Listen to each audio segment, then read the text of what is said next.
Assalamualaikum warahmatullahi wabarakatuh. Jumpa lagi dengan saya Syamsidar, calon guru penggerak Angkatan 9, Unit Kerja SMA Negeri 2 Lambandia, Kabupaten Kolaka Timur, dengan fasilitator Ibu Marsinah dan pengajar praktek Pak Ramadan.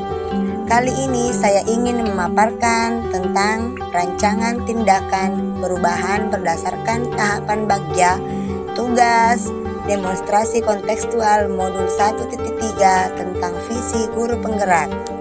Sebagaimana kita ketahui bahwa visi merupakan impian yang diharapkan dapat terwujud di masa depan.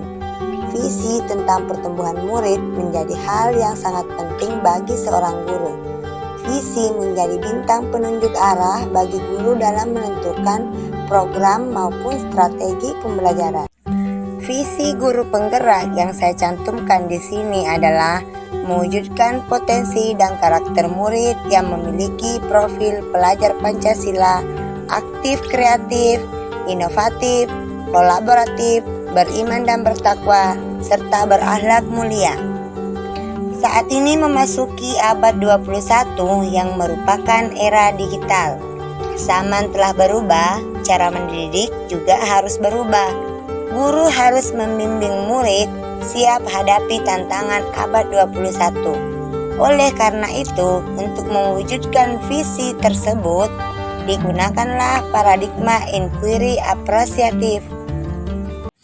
Inquiry apresiatif atau AI merupakan pendekatan manajemen perubahan yang kolaboratif dan berbasis kekuatan.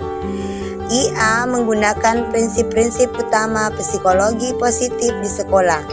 Pendekatan IA dapat dimulai dengan mengidentifikasi hal baik apa saja yang ada di sekolah, mencari cara bagaimana hal tersebut dapat dipertahankan, dan memunculkan strategi untuk mewujudkan ke arah yang lebih baik. Paradigma inquiry apresiatif ini dapat dimulai dengan langkah strategis dalam mewujudkan visi dengan teknik ATAP yang meliputi A. Awal atau aset yang harus dilakukan, identifikasi kekuatan aset yang telah dimiliki. Kemudian T. merupakan tantangan. Kita harus identifikasi tantangan yang dihadapi untuk mewujudkan visi. Selanjutnya A. Aksi. Kita harus merumuskan kontribusi yang dapat kita lakukan. Dan terakhir P. merupakan pembelajaran. Dalam hal ini kebiasaan yang nantinya kita harapkan dapat terus kita lakukan. Kekuatan atau aset yang teridentifikasi, yang pertama, kualifikasi pendidikan, sarjana, dan profesi yang mendukung dalam pelaksanaan pembelajaran. 2. Banyaknya sumber belajar mengenai model pembelajaran terkini. 3. Tersedianya platform Merdeka Mengajar sebagai referensi implementasi kurikulum. Dan yang terakhir, tersedianya berbagai komunitas belajar sebagai wadah kolaborasi. Rintangan atau tantangan yang dihadapi untuk mewujudkan visi dalam hal ini adalah 1. Learning loss atau menurunnya pengetahuan dan keterampilan murid secara akademis sebagai akibat dari pembelajaran di rumah yang berlangsung dalam waktu yang cukup lama pasca pandemi COVID-19 yang dirasakan dalam diri siswa kita saat ini. Kedua, keengganan guru untuk melaksanakan pembelajaran aktif. Kontribusi yang dapat dilakukan melalui aksi nyata yaitu dengan melaksanakan pembelajaran yang berpihak pada murid dengan menggunakan model pembelajaran aktif sesuai dengan tuntutan abad 21.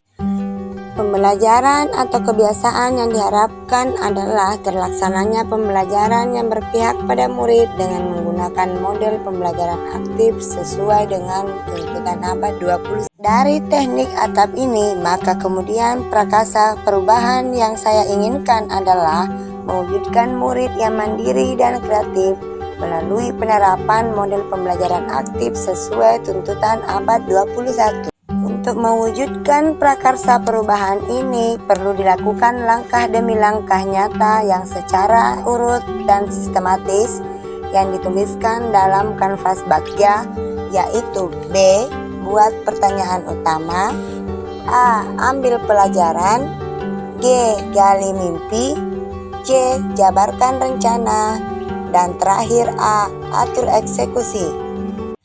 Dalam tahap pertama, buat pertanyaan utama yang muncul pertanyaan adalah bagaimana mewujudkan murid yang mandiri dan kreatif melalui penerapan model pembelajaran aktif yang sesuai dengan tuntutan abad 21. Adapun tindakan yang dapat dilakukan pada tahap buat pertanyaan utama ini adalah berkolaborasi dengan rekan-rekan MGMP sekolah dalam merencanakan penerapan model pembelajaran aktif sesuai dengan tuntutan abad 21. Pada tahap ambil pelajaran, pertanyaan yang muncul adalah 1. Pengetahuan apa yang dimiliki oleh guru mengenai model pembelajaran aktif? 2. Siapa saja pihak yang bisa berkolaborasi melaksanakan model pembelajaran aktif? 3. Keahlian apa yang dimiliki guru untuk melaksanakan pembelajaran aktif tersebut? Adapun tindakan yang dapat dilakukan dalam hal ini, 1. Mengidentifikasi pengetahuan guru mengenai pembelajaran aktif. 2. Melakukan diskusi di MGMP sekolah. Dan yang ketiga, mengidentifikasi keahlian guru untuk melaksanakan model pembelajaran aktif. Pada tahap gali mimpi, pertanyaan yang muncul adalah 1. Situasi pembelajaran seperti apa yang ingin diwujudkan? 2. Kebiasaan baru apa dari diri murid yang akan terbentuk? Adapun tindakan yang dapat dilakukan pada tahap gali mimpi ini adalah menentukan target capaian pembelajaran yang ingin didapatkan dan mengidentifikasi keterampilan abad 21 yang ingin diwujudkan dari diri. Selanjutnya pada tahap jabarkan rencana, beberapa pertanyaan yang muncul antara lain 1. Apa langkah awal untuk menerapkan model pembelajaran aktif? 2. Berapa lama waktu yang dibutuhkan untuk mewujudkan model pembelajaran aktif? 3. Apa saja tindakan nyata yang dapat dilakukan untuk mewujudkan model pembelajaran aktif? 4. Bagaimana mengukur capaian penerapan model pembelajaran aktif? Dan yang kelima, apa terobosan yang dapat dilakukan untuk mempercepat capaian model pembelajaran aktif? Adapun tindakan yang dapat dilakukan pada tahap jabarkan rencana ini antara lain 1. Menyusun daftar langkah yang harus dilakukan. 2. Menentukan tahapan dan waktu untuk mewujudkan penerapan model pembelajaran aktif sesuai dengan tuntutan abad 21. 3. Menentukan parameter keberhasilan penerapan model pembelajaran aktif sesuai tuntutan abad 21. Yang terakhir, menginventarisir terobosan yang dapat dilakukan untuk percepatan penerapan model pembelajaran aktif sesuai dengan tuntutan abad 21. Pada tahap atur eksekusi, pertanyaan yang muncul antara lain 1. Siapa yang bisa memantau dan mengarahkan program ini? 2. Siapa saja yang bisa dilibatkan untuk mewujudkan program ini? 3. Kapan langkah nyata untuk mewujudkan program ini bisa dimulai? Dan yang terakhir, bagaimana mencatat kemajuan upaya untuk mewujudkan program ini? Adapun tindakan yang dapat dilakukan pada tahap atur eksekusi ini antara lain 1. Menentukan kolaborator sekaligus pemantau pembelajaran. 2. Merancang skenario dan timeline pelaksanaan. Dan yang terakhir, merumuskan langkah evaluasi. Demikian prakarsa perubahan yang saya susun, semoga dapat dilaksanakan dengan baik. Terima kasih telah menyaksikan, semoga bermanfaat. Salam guru penggerak, tergerak, bergerak, menggerakkan. Wassalamualaikum warahmatullahi wabarakatuh.